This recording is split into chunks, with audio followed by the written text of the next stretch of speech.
Hey gang, Carl White here, broadcasting actually here in the studios today at the Mortgage Marketing Animals. And I'm going to go right into this. I got a very dear friend of mine, long time friend, Mr. Brian Stevens himself.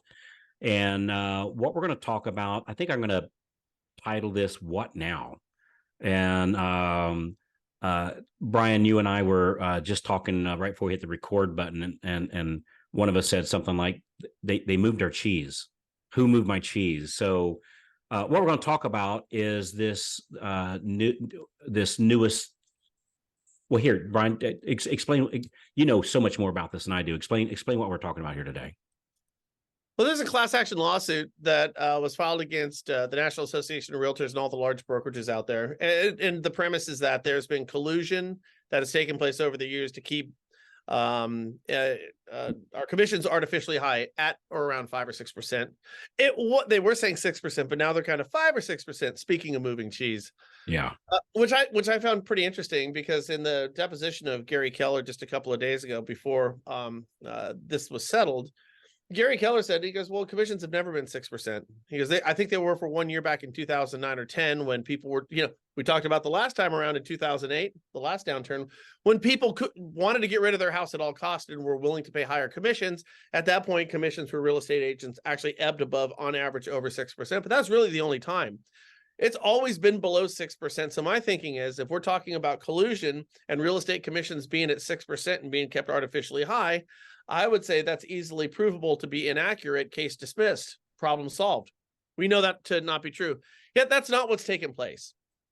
So the National Association of Realtors and all the large brokerages out there just lost a lawsuit to the tune of, I don't know, $72 billion, or no, excuse me, $1.7 billion. But there's another lawsuit that's coming on the heels of this one, which they're staring down the barrel at $40 billion. These companies don't have this money, by the way. I don't know if anybody is aware of that. None of them have the money to pay these settlements. So the question then becomes can a seller pay a buyer side real estate commission on a transaction? And Carl, we know what the argument is. It's like, Carl, I'm mad at you, I'm suing you. However, Carl, I'm a little tight on cash right now. Do you think you could pay for my lawyer to sue you? Are you okay with that? Like, that's the idea behind the argument against commissions. I think it's a little bit far flung, but that's kind of the idea that's behind it. So, but what the lawsuit doesn't say is, it doesn't say that a seller can't pay a buyer side finder's fee of sorts if they choose to. So nothing is really fundamentally going to change for the real estate agent out there. I know that we think that it's going to, but nothing is going to drastically or fundamentally change for the agent. They're still going to be able to represent buyers out there, and they're still going to be able to get a commission. I'll explain why here in a second. The real losers in this case, as far as I can tell, Carl, are going to be these real estate brokerages. Because when they splintered, as real estate does, and Realogy decided that they were going to settle on their own, and when Remax decided that they were going to settle on their own, they kind of splintered and fractioned off. And they didn't really have a united front. And even NAR came off of some of its points prior to the settlement of this case. And when they lost, I think they've created a divided front, and it's going to be hard to win in appeals on this. But here's effectively what it's done. It's made every single listing and transaction subsequent to that listing deemed to be illegal. And now every one of those transactions are going to find themselves in the crosshairs of a future lawsuit. Outside of the state of Missouri, you're going to find yourself in a future lawsuit. How many years and how many transactions and how many listings of all these real estate firms, how many have they had? And the number is, it's a staggering, insurmountable number. It really honestly is. Before the settlement on this case was delivered, subsequent lawsuits in other states have already been filed for other brokerages. So the missiles have been launched for this thing to continue. Now, NAR just came out and said, well, we're going to fight this, and this is probably going to take years. We're not going to discuss what our appeals process is going to look like. We can't do it, but we are absolutely going to fight this whole thing, which is going to be true. But Carl, we talked about this before. Here's the problem here. There's too much money on the table. This is I think Zillow came out and said there's $51 trillion in equity in properties in the United States. This is a multi-trillion-dollar industry. There's way too much money and way too many commissions at stake for lawyers and legal teams and special interest to walk away from these lawsuits. They're gonna go after these lawsuits, after brokers, for a multitude of different reasons. That means that lawyers are going to sue, which is what lawyers do, and real estate companies, brokerages, unlike years past where they're trying to get in the middle of conversations on real estate, they're going to be fending off lawsuits on every transaction, on every listing that they've ever taken.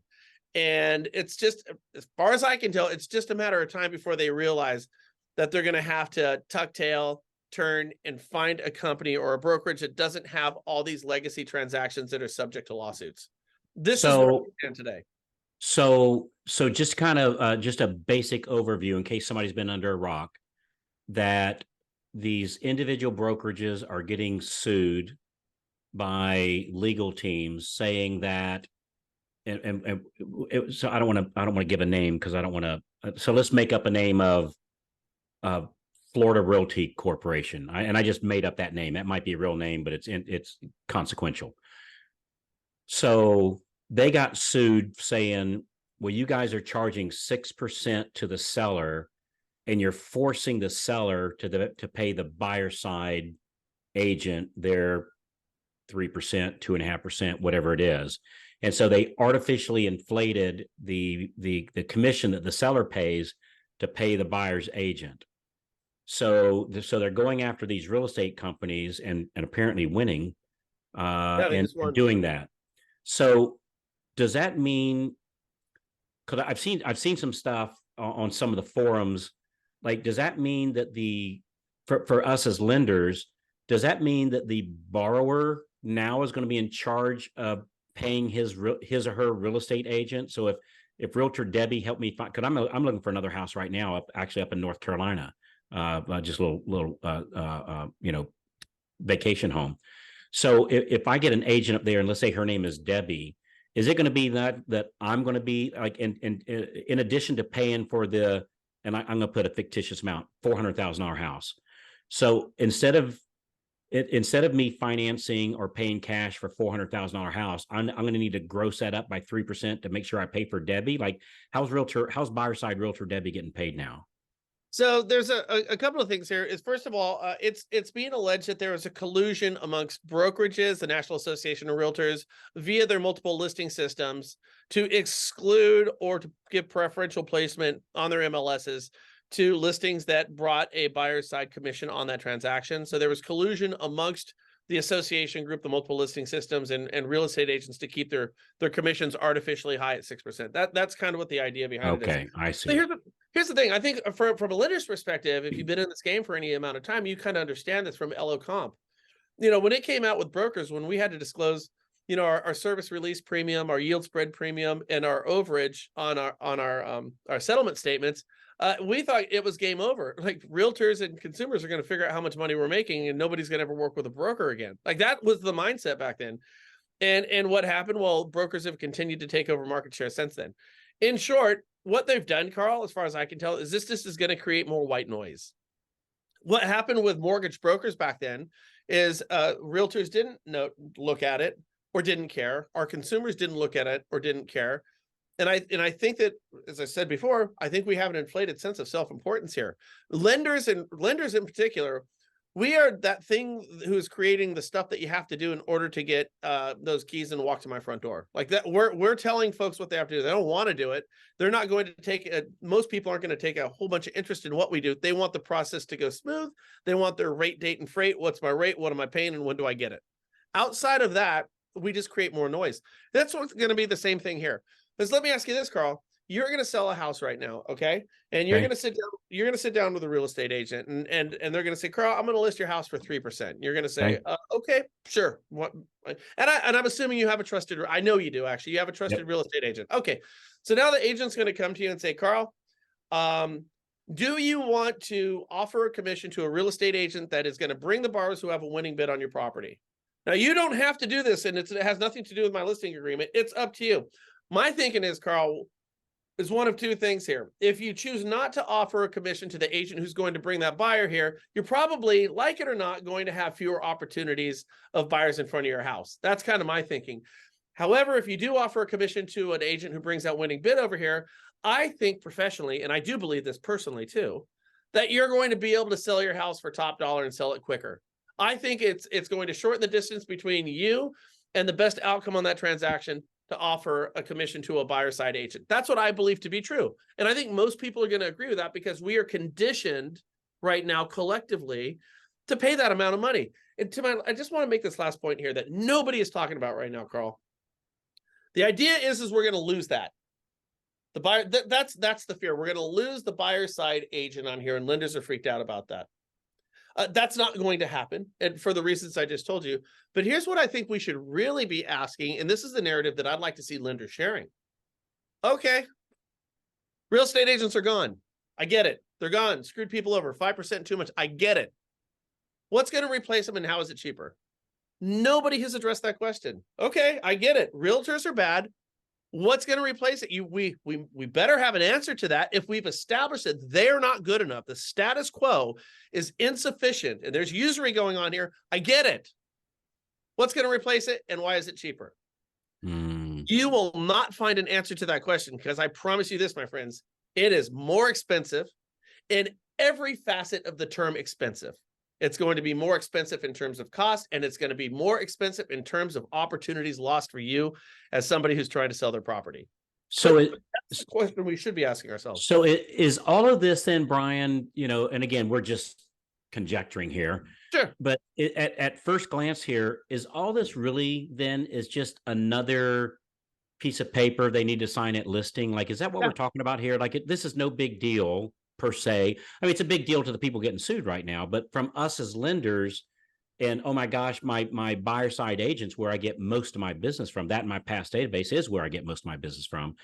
Well, Carl, that's still going to be the case. It's just when you list a house, you're going to fill in an extra form. Listing agent Brian, I'm going to pay you your whatever 2.5% or whatever 3%, whatever that number is, and I'll pay up to 2.5% for the buyer's agent. Just another line on the form. Is that what we're talking about here? Probably. If you want to distill this down to its simplest inevitability, that would be it. It's another piece of paper. Okay. It's another piece. That's what it's going to be. It's going to be white noise, just like we found. Again, it's funny that in the spirit of consumer protection, we continue adding pieces of paper to a package that has become so noisy and so nonsensical that you're not going to read anything. But to that point, Carl, if I'm your real estate agent in our scenario, again, you're selling a house, and I do not bring it up to you that you could go ahead and offer a commission to an agent who brings a winning bid to your property. If I don't tell you that, then I am an agent I'm not fulfilling my fiduciary to you, my legal and my moral obligation and responsibility. You might not agree with it, but I have an obligation to share that with you, that this could lead to a better offer on your property. I have to tell that to you. So we're not just going to omit the opportunity to offer a commission to the buyer side. As a real estate agent, you still have an obligation to do that, and let the sellers come up with that. Let the sellers come up with their conclusions. And if they ask for your advice, by all means, give it. My advice is very simple. You're going to get more money for your house if you offer a commission. So like I've been seeing on some of the group pages where the loan officer might say, well, gee, we're going to have to be able to finance in the buyer side. But as long as the person selling their house signs a form, yes, I'm willing to pay the buyer's agent, then all this is a non-issue. And really, because if they don't sign that piece of paper, this ends up being what I've always called a pocket listing, where that listing agent has it listed, but it's not on MLS. And the only person that can sell that house would be that listing agent. He or she would have, quote, both sides of the transaction, like a pocket listing. And so it sounds like this is just a real colossal, extreme headache for the big 4, 5, 6, 7 brokers, but for real estate brokers. But it sounds like for the Jane and John Doe walking the street, and frankly, Jane and Joe loan officer walking the street, this is not an issue. No, it's probably going to lead to a fleecing of the number of real estate agents out there, which, interestingly, even within the real estate community, I think everybody thinks that's a good idea. I think getting rid of quite a few agents out there who aren't full-time or professional agents, I think reputationally is going to help out agents. And in truth, when you look at this, another conversation for another day, but the ruling on this is ridiculous. They are not guilty of what they're being accused of. Here's what they're guilty of, as far as I can tell. They're guilty of not explaining what they do to justify or warrant the commissions that they're receiving. A jury of their peers said, you're making too much money at 5 or 6%. That's an indictment not on these companies. That's an indictment on the industry at large, I think. When you look at where real estate agents sit reputationally, this isn't Brian Stevens here. This isn't a disgruntled loan officer. But if you look at where real estate agents stand reputationally on the scales, it's extremely low. The real estate community has done a very bad job of explaining what their value proposition is for what they charge. This is an indictment on all of us. I kind of think this is going to work like a booster shot for an industry that's ill. I think what's going to happen is we're going to shed a little dead weight. It's going to give more opportunities for professional agents out there. And if you are an agent representing buyers out there, you better understand what your value proposition is, and you better make sure that you're fulfilling it. And inside and outside of the real estate community, I ask anybody, is that such a bad thing? And I think the answers you're going to find from true professionals is absolutely not. All right. Well, I have to say I'm breathing a little bit easier right now, because I really, and for our listeners, I texted Brian, I don't know, about an hour ago, with little cold beads of sweat on my forehead, going, dude, okay, what's going on here? Like, what's the skinny on this? So, and again, I'm not being calloused to what, the Kellers and the Remaxes are going through, right? I don't even want to begin to think what that must be like to be on the receiving end of that. Here you have these people that their whole lives have worked to build this dynasty, and it could go away, like a feather in the wind. And I, just my capitalistic nature about me doesn't feel good about that. But I gotta tell you, I know who Gary Keller is. I know a lot about his DNA. And I know that he's a very divisive person out there. And I don't care what anyone thinks about him one way or the other. Frankly, I don't even know what I think about him. But here's what I do know, is I know that fellow's busted his ass to build a really big, successful company. Yeah. And there's a lot of blood, sweat, and tears that went into creating Keller Williams. Again, like or dislike it, Keller represents a big part and has made a lot of millions of dollars for a lot of folks inside and outside of real estate. What's not lost on me, Carl, that really kind of rubs me the wrong way, is it doesn't matter what I think of Gary. The only one who's going to make any money off of this thing, it's not going to make anybody whole who's part of this class action lawsuit. Gary Keller, for the past 40 years, has built up this empire, and he's going to lose the wealth of that empire to a bunch of blood-sucking attorneys, and it's going to do nothing to benefit anybody in real estate. The pound of flesh that Gary Keller is going to pay, he's just transferring his wealth to a bunch of attorneys. He's just going to lose out for this. It's not going to benefit consumers at all in any capacity. Again, ask yourself, what's going to fill the void of real estate agents should they vacate the spot which they won't? And it's going to be a bunch of deep-pocketed, heavily funded fintech companies who've already proven in the past that they're going to charge more, and they're not going to do as good of a job as a traditional real estate agent. We've already seen this. We saw it right before COVID. We know how this story plays out. Yeah, that for sure. All right. So from a lender standpoint, really, my next question that I would ask is, where do we go from here? And it doesn't sound like from our standpoint, there really is, like, there's nowhere we have to go, because what I'm hearing is somebody didn't move our cheese, somebody moved their cheese. Is that kind of, and not that we don't care about our referral partners, right? I'm not downplaying that, but as far as the lender side, we really don't have a disruption, it seems like, for us at this point, other than maybe being angry about a travesty that's happening to our brothers and sisters that's in our sister market of real estate agents. Is that kind of the skinny of it, you think? Maybe immediately. In the short term, it's not going to mean a lot, but do understand, those who intend, who have multi-billion-dollar cap rates, these large fintech companies out there, they want to be lenders too. They're not gunning just for real estate agents. That's stage one of a multi-pronged attack on the real estate and trillion-dollar industry. So yeah. Yes, they are going to eventually be gunning for us. That's part of the bigger picture. But here's for a loan officer, what's your actionable items today? Is, well, first of all, understand there's going to be attrition in real estate, which means some of your referral partners are probably going to be going away. But you know what? Don't look at this as an opportunity. Look at these slow times right now as an opportunity. Okay, I know that I'm going to lose 30% of the real estate agents to my community, but I'm going to be left with a better pool of agents out there. Use this as an opportunity to reach out to your referral partners. As I was a as a young kid, I collected baseball cards. A bunch of cards, but baseball cards are one of them. And you might understand this is when I got a Gary Carter card, I'm like, that's a good card to get. You know what I mean? You knew who the good players were, and that's what you always seek out. So go collect your baseball cards. Go out there. Go find the referral partners that you need to be working with, and approach those conversations. Understand what your value proposition is as a loan officer, and be very clear when you're sharing this. Because I got to tell you, what's happening right now is there's a lot of questions that a lot of agents have, and there's going to be more questions as a result of this. And we can do one of two things: we can mire ourselves in the problems, and we can do that, and we do. I do it all the time.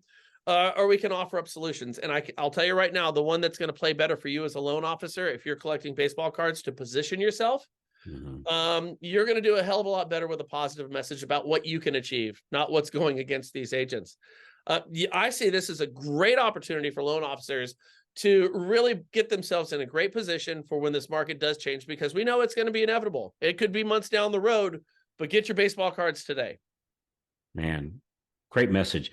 Hey, Brian, I know you put out a daily video where you give us updates on this information. It's my primary source of information for the market.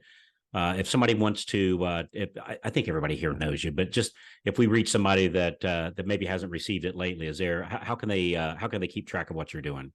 That's easy. You can go to the nationalrealestatepost.com, or you can just go to Mortgage Shots. That's mortgage. I hope we got that one. And shots like you get it, mortgageshots.com. Just mortgageshots.com, and subscribe and check out our videos on a daily basis, and maybe we can put a smile on your face and help point you in the right direction.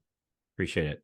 Brother, I love you. You're just an awesome person in my life for I guess coming on darn close to decades now.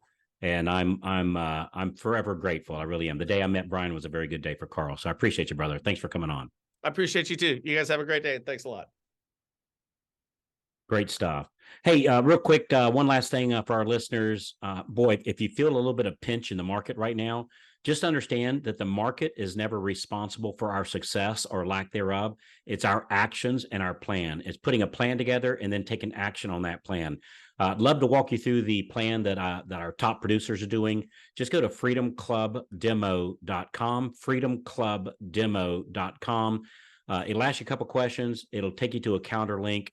And for 45 minutes, we'll do a one-on-one call, and we'll walk you through an exact plan to do step by step. If you've never done one of these, boy, now's the time. If you've done one of these in the past, it's time to get a refresher, because there's new stuff that we've altered our plan, and we've tweaked it, we've improved it, and love to show you what's new and improved about the plan.